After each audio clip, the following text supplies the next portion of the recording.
এখানে ফ্রুটস কেকের জন্য কিছু ড্রাই ফ্রুটস আমি কেটে রেডি করে নিব।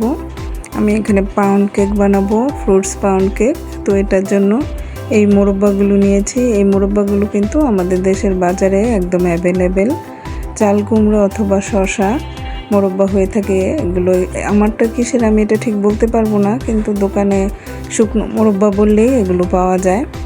তো আমি সেই মোরব্বাটা কুচি কুচি করে নিচ্ছি। যত প্রকার ড্রাই ফ্রুটস আছে হাতের কাছে বা বাসায় যেগুলো থাকে এগুলোই কিন্তু আমরা এখানে ইউজ করতে পারবো।